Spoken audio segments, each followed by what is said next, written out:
I'm standing here with the classic Olympia champion, the first one ever, and you always remember the first, Danny Hester. Hey, Dave. It's nice to be here.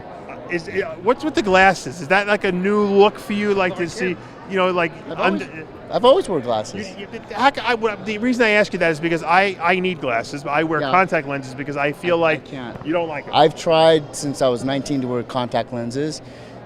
I have dry eyes, so it's just, I always feel like I have something in my eyes. It's a lot easier to... You don't get how come you don't get the laser surgery done?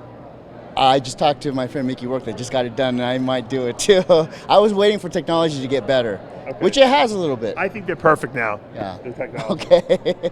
Now, obviously... actually, it's only in this eye, really. Oh, you only need one lens? The crazy thing is, I don't know. Well, this is the weak eye. Okay.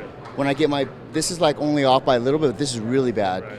And my whole the theory of my whole right side being genetically weaker than my left was proved right when I found out this was the weak eye. Because all through my career, I've always, when I do photo shoots, my left side was my strong side. And sometimes when I wouldn't wear anything with print on it, I would ask the photographer, "Hey, is that going to be in the magazine? Can you reverse the image for me?" And they would really know your body well. Yeah, and everybody would go, "God, you're so balanced."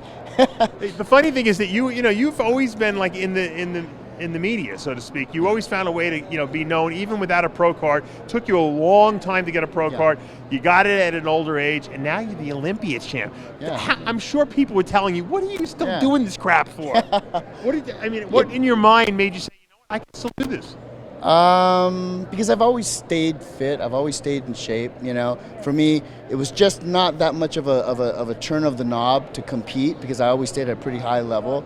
Because I train a lot of celebrities and high-level athletes, pro and Olympic athletes. So it inspires them. It's like my business card, And then to be able to move with them too and look the way I do, it really means a lot to them as far as, motivation. And so bodybuilding.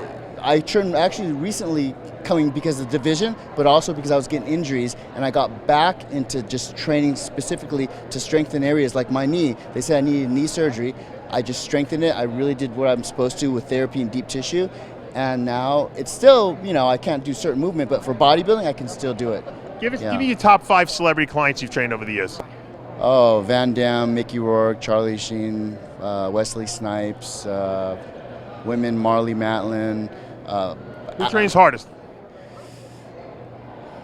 Different. They all have they're all very driven. Right. But pain-wise, high tolerance pain-wise, I would have to say Mickey Rourke. Yeah, Mickey looks like he likes it almost. Yeah. Did you train him for the wrestler? Yes. Not towards the end. Okay. Yeah, but all the way up there. Actually, his manager, David at the time, came up to me and said, "Danny, can you please make him smaller? He was giant, yeah." And I said, I can't control him. He loves being here. He loves lifting like he does. And ironically, 4 months later, he played a wrestler. If I would have actually did that and got him thinner, I don't know if that role would have been as good, because he weighed 230 on there. He looked enormous in that movie for him, and he looked like an old-time wrestler. Yes, that's exactly. But the thing is that actually is very similar to his real life. Is it really? Yeah. It really is. I mean, that's why it was perfect for him. When I look at Mickey Rourke, when he was younger and he did that 9.5 Weeks movie with Kim Basinger, he was a good, handsome-looking guy, and that's he, what he was known for, definitely. And then he just he looks like a different person now. Yeah, and that was part of his how would you say, battle with himself. He always wanted to be taken serious, and I think in some ways he sabotaged himself almost. Yeah. Wow. But he's very confident in his acting and all. He's a great actor. Yeah, that's one thing. He was taught by the best. I think he went to Juilliard, and he came up at a time where there was a lot of greats. Who's the best athlete you've ever trained? I would have to say Apollo Ono. Yeah, terrific. When you actually get to compete in the Olympics once is amazing. When you medal in the Olympics is incredible. He's done 3 Olympics and medaled in all of them. I mean, that's just half his life. He's in his mid-30s now, but half his life since he was 14 has been traveling and being at that level. So I learned a lot. Mindset and sports psychology is so important with almost everything in life. you know, but especially this in here. If you repeat as champion, will you be back next year? Oh yeah, I'm not doing it for the win. I mean, of course I'm doing it for the win. I'm not going to lay down for anybody, but I do it just to be able to motivate. And I mean, just talking to the fans and stuff. You know, I've been guest posing almost every month with my wife, and I noticed that. Yeah, that's pretty crazy. And so just talking to people and being blessed to have it at this age is really cool.